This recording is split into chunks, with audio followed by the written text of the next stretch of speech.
Ini airnya dari air hujan, Pak. Ada pompa Jadi namanya kita PAH namanya. Pak, pemanenan air hujan. Jadi dari air hujan di buat nih, tapi nggak ada yang termotivasi buat ya. Ini yang saya Bapak yang mana nih? Ya, potong. Aduh.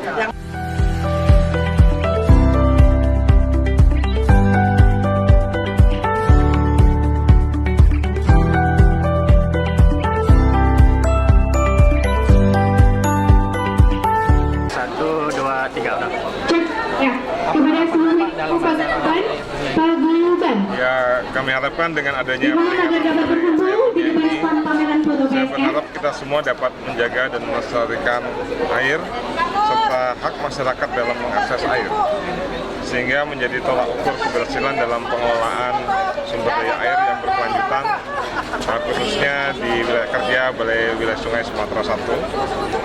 Hal ini juga bisa sebagai peran serta terwujud dengan peran serta dari Dinas Pengairan Aceh dalam pelaksanaannya. Tentunya keharmonisan dan kebersamaan di antara kita dapat terjalin dengan baik, terutama dalam upaya kita menciptakan pelayanan publik, khususnya pemenuhan dan perlindungan atas air dapat terlaksana dengan baik. Kegiatan apa saja yang dilakukan di kantor BWS Sumatera Selatan ini, Pak? Ya, kegiatan yang berkaitan dengan air dunia tahun ini di Balai Wilayah Sungai Sumatera Selatan ada seperti tadi kita ikuti di pagi hari, kita awali dengan senam pagi bersama antara Balai Wilayah Sungai Sumatera Selatan dengan Dinas Pengairan Aceh. Setelah itu kita ada pemanenan tumbuhan sayuran hidroponik yang airnya dari sistem PAH, pemanenan air hujan. Nah, itu kita buat hidroponik. Terus juga kita ada pameran program strategis nasional bidang sumber daya. Untuk PSN ini, Balai Wilayah Sungai Sumatera Selatan ada 5 PSN. Kepercayaan yang diberikan pemerintah cukup besar kepada Balai Wilayah Sungai Sumatera Selatan untuk membangun 5 proyek strategis nasional, terdiri dari 3 proyek strategis nasional untuk pembangunan bendungan dan 2 untuk daerah irigasi. Selanjutnya juga selain program pameran PSN juga ada aksi donor darah. Ini aksi donor darah. Hari ini jadi ada kegiatan tersebut untuk ini merupakan rangkaian ya. Setelah pencatangan ini akan dilanjutkan juga nanti ada seminar Hari Air Dunia yang diselenggarakan oleh Dinas Pengairan Aceh. Selanjutnya ada juga lomba menggambar anak-anak karyawan Balai Wilayah Sungai Sumatera Selatan. Itu nanti mereka akan menggambar dari tepian sungai, dari situ juga mungkin ada bendung yang kita bangun juga, sehingga anak-anak sejak dini aware masalah air, aware masalah sungai dan lingkungannya, dan aware juga apa yang dibangun orang tua mereka gitu ya. Selanjutnya ada juga nanti aksi festival Sungai Tangse yang akan dilaksanakan sekitar bulan April di Kabupaten Pidi bersama komunitas peduli Sungai Tangse. Dan terakhir nanti puncak acaranya adalah aksi pemenuhan air bersih dilaksanakan 25 April 2019. Itu kita akan mensuplai dan membangun hidran umum untuk pesantren ya. Sumber airnya dari air artesis, sehingga tidak perlu lagi operasi pemeliharaan sangat murah sekali, tidak perlu pompa dengan artesis. Oke, yang terakhir Pak, apa saja kontribusi Balai Wilayah Sungai Sumatera Selatan dalam rangka Hari Air? Ya, berkenan dengan tema yang kita usung, tema yang diusung untuk Hari Air ini kan tema dunia ya, itu no one leave behind. Kalau diterjemahkan dalam tema dalam bahasa Indonesianya, semua harus mendapat akses air. Kita berupaya meningkatkan ketersediaan air bersih yang merupakan hal yang sangat penting bagi semua kehidupan manusia. Ketersediaan air ini juga adalah hal yang utama untuk menjamin kelayakan keberlangsungan hidup. Dengan adanya peringatan ini, kita berharap menjadi momentum kita bersama dalam upaya mengkampanyekan pengelolaan air secara berkelanjutan dengan tetap mengedepankan hak masyarakat dalam mengakses sumber air secara baik tanpa harus merusak lingkungan maupun ekosistemnya. Terima kasih Pak. Saya sampaikan. Oh ya, makasih. ini Bang Liko lanjut ya. harapan pengelolaan sumber daya air terakhir ini. Habis kedua yang kedua. Bang Liko lanjut ya Bang. Nah, Oke. Oke. Jadi Pengelolaan sumber daya air. Bagi sebagai pertanyaan. Pak bisa ceritakan sedikit dengan sejarah pembangunan Kerto, pembangunan sejarah Baik, ide pertama pembangunan Waduk Kerto itu kan karena ada satu kondisi di Aceh Utara. Aceh Utara itu kan salah satu kabupaten dari 4 kabupaten berpotensi tinggi bencana yang sering terjadi di wilayah Aceh.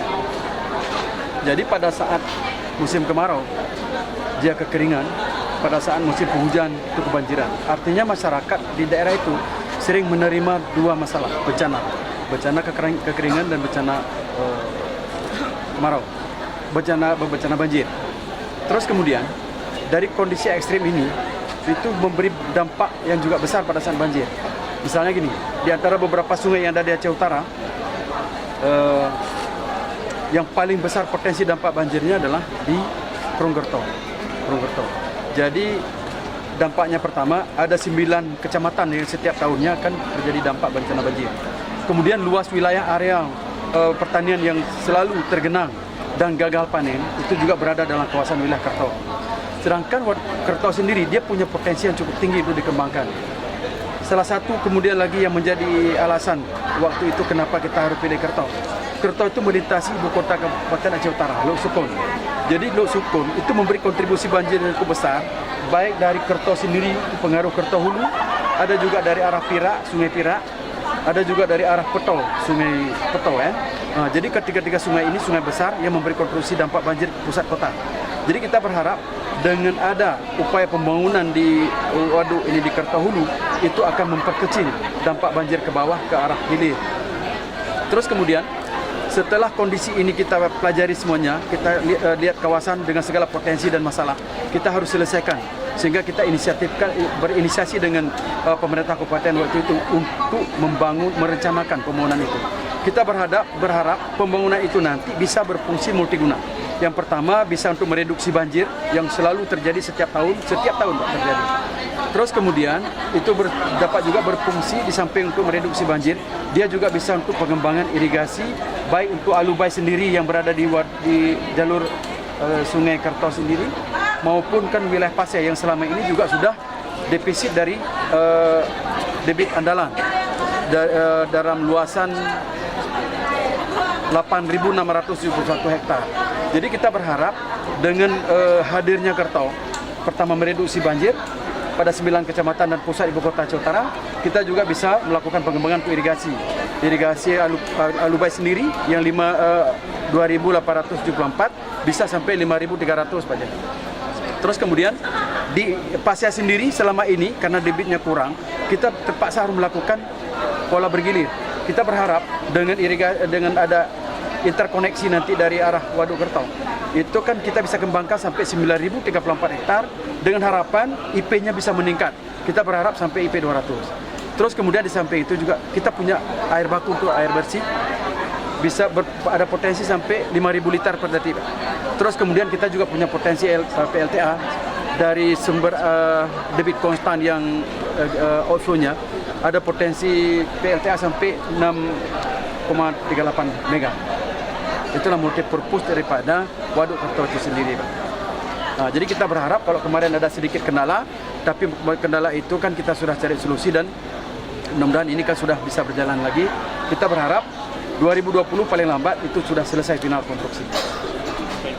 Yang terakhir Pak, apa harapan Bapak dalam pengelolaan sumber daya air di Provinsi Aceh Pak? Oh, kita berharap begini, karena kan daerah Aceh, kita kan apapun cerita kan bukan daerah jasa, tapi kita adalah daerah pertanian. Jadi memang pemerintah sekarang sudah komit untuk membangun pertanian, terutama pertanian sawah. Nah, kita berharap dengan luas areal pertanian sawah yang cukup besar, dengan sumber air yang kita melimpah, tinggal kita macam mana mengelola sumber air itu kan supaya ada manfaat besar kepada masyarakat. Yang pertama macam mana kita melindungi dari daya rusak, yang kedua macam mana kita melakukan pendayagunaan untuk kepentingan irigasi terutama. Makanya kita kan tetap melakukan hubungan kerja yang bagus dengan teman-teman di balai yang melaksanakan seluruh APBN. Ada wilayah kerja yang sudah diatur dengan undang-undang, dan kami juga sebagai pejabat di daerah, sebagai aparatur pemerintah di daerah juga akan melakukan apa yang menjadi kewajiban kami sebagai dari unsur pemerintah provinsi. Mudah-mudahan ke depan persoalan air ini kan bisa memberi manfaat besar kepada masyarakat kita. Terima kasih Pak waktunya Pak.